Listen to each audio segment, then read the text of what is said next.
34-ാം ദിവസം രാവിലെ 10 മണി.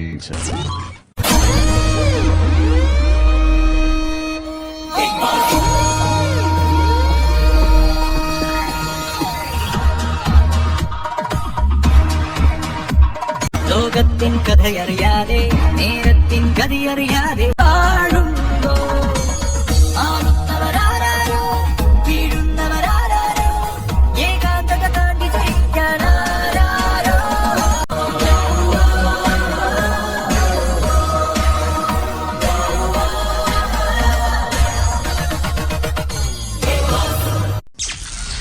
രാവിലെ 11 മണി.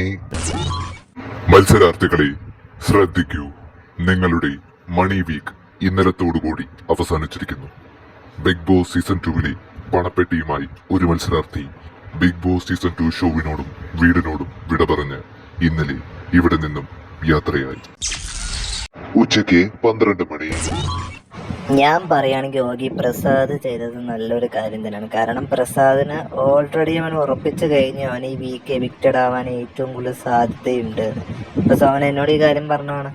അപ്പോൾ അവൻ തീരുമാനിച്ച് കാണും പണപ്പെട്ടി എടുത്ത് പോകാമെന്ന്. അവൻ ഇടയ്ക്കിടയ്ക്ക് തമാശയായിട്ടും പറയണ്ടെന്ന്, ഞാൻ പെട്ടി എടുത്തിട്ട് പോകുന്നു. പക്ഷെ സീരിയസ് ആയിട്ട് ഇന്നലെ എടുത്തിട്ട് പോകുന്നു ഞാൻ തന്നെ ഒട്ടും അക്സെപ്റ്റ് ചെയ്യാത്തൊരു കാര്യമായിരുന്നു. എൻ്റെ പൊന്ന് ഹാരിയെ, നീ മാത്രമല്ല ഈ വീട്ടിൽ ഒറ്റ ഒരുത്തനും കൂടി എക്സ്പെക്ട് ചെയ്യാത്ത കാര്യമാണ്. മെയിനായിട്ട് ഈ പെൺപടാന്ന് പറഞ്ഞ ഐറ്റങ്ങളല്ല സാധനങ്ങൾ ഈ വീട്ടിലുണ്ടല്ലോ, അതുങ്ങൾ മുഴുക്ക ഫേക്ക് ഗെയിമറാണ്. എങ്ങനെ ഇത്രയാഴ്ച ഇവിടെ നിൽക്കുന്നതൊന്നും അറിയില്ല. പക്ഷെ ഒരു കാര്യം പറയാണ്, ഈ എവിക്ഷനിലൂടെ ഒരു ഡബിൾ എവിക്ഷൻ നടന്നാൽ ഇവളമാരൊക്കെ എല്ലാ കളി ഇവിടെ നിൽക്കും.